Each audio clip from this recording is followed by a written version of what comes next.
Trampning fikri yana o'zgardi. U Putin bilan Budapeshtdagi uchrashuvlarni bekor qilib, Rossiya kompaniyalariga sanksiyalar kiritdi. Fransiyaning sobiq prezidenti qamoq jazosini o'tashni boshladi. Liviya masalasi unga hukm chiqarishlariga sabab bo'lgan.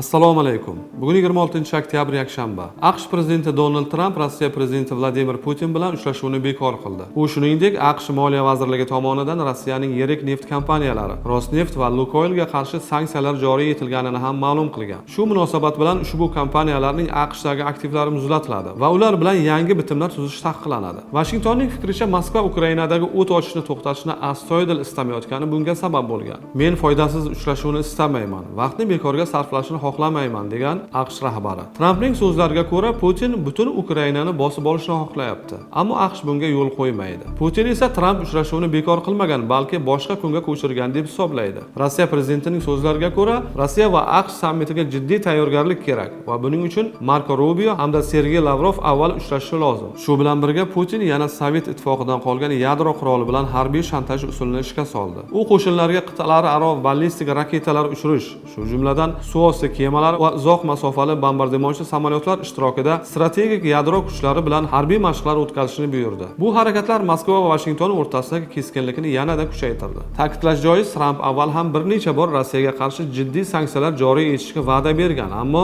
bularni amalga oshirmagan edi. Trampning so'zlariga ko'ra, agar Vladimir Putin Ukrainadagi urushni to'xtatmasa, bu sanksiyalar Rossiya iqtisodiyotini vayron qiladi. Ta'kidlash lozim, Lukoil va Rosneft bu Rossiyaning ikki eng yirik neft kompaniyasi bo'lib, ular mamlakat neft eksportining yarmiga yaqinini ta'minlaydi. AQShning ularga qarshi sanksiyalari Rossiya iqtisodiyoti uchun jiddiy zarba bo'ladi. Kompaniyalarning sanksiyalar ro'yxatiga kiritilishi Lukoil va Rosneft bilan hamkorlikni nafaqat xaridorlar, balki banklar va boshqa kontragentlar uchun ham xavfli qilib qo'yadi. Shu tariqa ular bilan hamkorlik qiladigan har qanday kompaniya ikkilamchi sanksiyalarga duch kelishi ham mumkin. Xuddi shunday sanksiyalar o'tgan hafta Buyuk Britaniya tomonidan ham joriy etilgan. Jahon bozorlarida Rossiya nefti uchun o'rin yo'q degan Britaniya moliya vaziri Rachel Reeves bu qarorni e'lon qilar ekan. Shuningdek, 2025-yilda Buyuk Britaniya va AQSh Gazprom neft hamda Surgut neftegaz kompaniyalariga nisbatan ham sanksiyalar joriy etgan edi. O'z navbatida Yevropa ittifoqi mamlakatlari ham Rossiyaga qarshi 19-sanksiyalar paketini ma'qulladi. Uning doirasida Rossiya suyultirilgan tabiiy gazini Yevropa uchun import qilish taqiqlanadi. Bu sanksiyalar 23-oktyabr payshanba kuni kuchga kirgan. Ukraina prezidenti Vladimir Zelenskiy esa o'z navbatida Rossiyaning neft sohasiga bosimni yanada kuchaytirish zarurligini aytdi. Chunki bu Putinning tajovuzkorlik siyosatini to'xtatish uchun muhim omil bo'ladi degan Ukraina rahbari.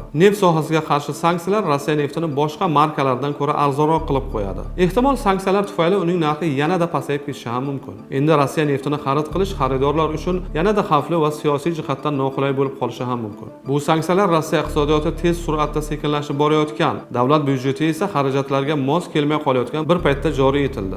2025-yil avgust holatiga ko'ra neft-gaz sohasidan olinayotgan byudjet daromadlari yil boshidan beri 6 trillion rubldan oshgan. Umumiy byudjet daromadlari esa qariyb 24 trillion dollarni tashkil etyapti. Shu sababli Rossiya byudjetining neft eksportiga qaramligi yanada ortib bormoqda. Neft daromadlari kamayib, iqtisod sekinlashgani sababli mamlakat ichida soliq yig'ish hajmi ham pasayib boryapti. Shuning uchun hukumat byudjet taqchilligini qisqartirish va uning sarflarini optimallashtirish uchun byudjet sarflarini qoplashning yangi yo'llarini izlashga majbur bo'lyapti. Zero Rossiya o'tgan 30 yil davomida o'z mustaqil iqtisodiyotini qura olmadi. Neft va gaz daromadlaridan qaramlikdan qutula olmadi. Bu sohalardan daromad kamayishi Moskvaning urushga mablag' topishini tobora qiyinlashtirib qo'yadi. Putin xalq rizqidan qiyib tibbiyot, ta'lim, ijtimoiy yordamni keskin kamaytirib bo'lsa ham, soliqlarni oshirib bo'lsa ham, qo'shtirnoq ichida tejalgan pullarni urushga yo'naltirmoqda. 2026-yilda hukumat bir vaqtning o'zida soliqlarni oshirayotgani va qarz olish hajmini ko'paytirayotgani ma'lum bo'ldi. Agar neft sotishdan tushadigan daromad yanada kamayib ketsa, byudjetdagi taqchillikni yopish, buning uchun yangi moliyaviy manbalar izlashga to'g'ri keladi. Shu bilan birga Rossiya hokimiyati harbiy xarajatlarni sezilarli darajada qisqartirishga hozir tayyor emas. Rossiya neft qazib olish hajmini asta-sekin oshirmoqda. Bu orqali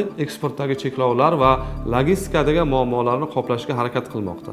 Avgust oyiga kelib mamlakat OPEC+ doirasida kelishilgan kvota darajasiga deyarli yetib qoldi. Rossiya ovovilarida esa Putin boshlab bergan befoyda va qonli urush oqibatida yuzaga kelishi mumkin bo'lgan yangi qiyinchiliklar va kambag'allikka xalqni tayyorlash hamda tinchlantirish maqsadida yangi targ'ibot avj olmoqda. 2025-yil oktyabr oyida davlatga qarashli ijtimoiy so'rov markazi o'tkazgan so'rovnoma ma'lumotlariga ko'ra, rossiyaliklarning 69% mamlakatni himoya qilish yo'lida tejamkorlik va turli moddiy qiyinchiliklarga tayyor ekanini bildirgan go'yoki. Ulardan 45% bu fikrga to'liq qo'shilgan bo'lsa-da, 24% asosan roziman deya javob qaytargan. Albatta bu yerda mamlakatni himoya qilish deganda Ukrainaga qarshi hujum nazarda tutilgan. Shuningdek, so'rovda ishtirok etganlarning 80% Rossiya armiyasiga ishonch bildirishini ko'rsatgan. Qayd etish joiz, Ukrainadagi rus qo'shinlarining ilgarilash sur'ati yanada sekinlashib boryapti. Rossiyaning hujum harakatlari inersiya bosqichiga o'tgan, tobora kuchayib borayotgan Ukraina qarshiligiga duch kelmoqda. Ukraina esa o'z navbatida g'arbdan qurol-yarog' va raketa va boshqa yordamlarni olishni davom ettirmoqda.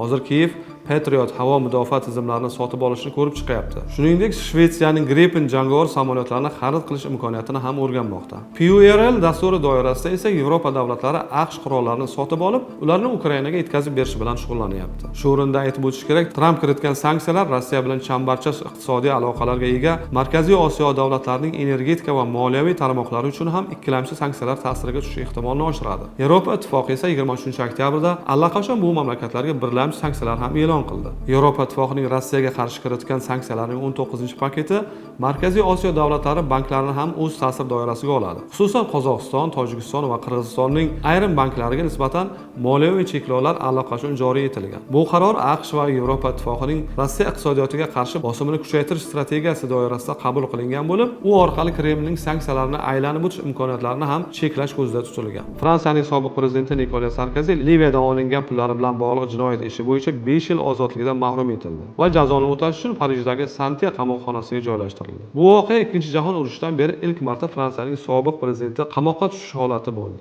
21-oktyabr kuni ertalab Sarkozi Santiya qamoqxonasiga kelgan. Parij sudi sentyabr oyi oxirida uni 2007-yilgi prezidentlik saylov kampaniyasida Muammar Qaddofiy rejimi mablag'lari bilan noqonuniy moliyalashtirish ayblovi bo'yicha aybdor deb topgan edi. Sarkozi 2005-yilda Fransiya ichki ishlar vaziri lavozimida ishlagan chog'ida Qaddofiy bilan yashirin kelishuv tuzib, Liviya hukumatiga xalqaro sahnada siyosiy yordam berish evaziga moliyaviy ko'mak olganlikda ayblangan. Sud jarayoni davomida Sarkozi ayblovlarni rad etib, ishni sof siyosiy intiqom va nafrat mahsuli deb atadi. U qamoqqa ketishi oldidan X ijtimoiy tarmog'ida shunday post qoldirdi: "Men fransuz xalqiga qattiq ishonch bilan shuni aytamanki, bugun qamoqqa ketayotgan odam respublikaning sobiq prezidenti emas, balki aybsiz bir insondir" degan. 70 yoshga kirgan siyosatchi xavfsizlik sababli yanka kamerada saqlanmoqda. Kamera maydoni 9-12 kvadrat metr atrofida bo'lib, u dush, telefon va har oy 14 yevro to'lovi evaziga televizordan foydalanish imkoniyatiga ega. Sarkozi qamoqdagi ilk haftasi uchun 3 ta kitob olib kirishni rejalashtirgan. Ular orasida Aleksandr Dyumaning Graf Monte Cristo asari ham bor. Bu asar ham noqonuniy ayblangan va qamalgan odamning intiqom haqidagi hikoya sifatida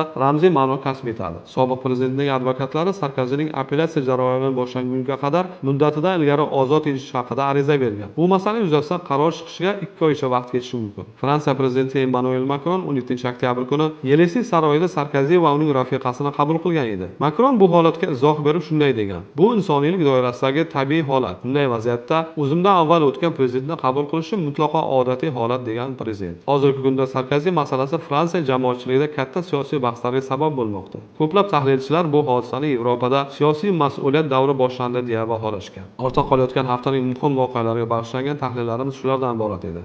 Keyingi yakshanba kuni ko'rishguncha xayr. Salomat bo'ling.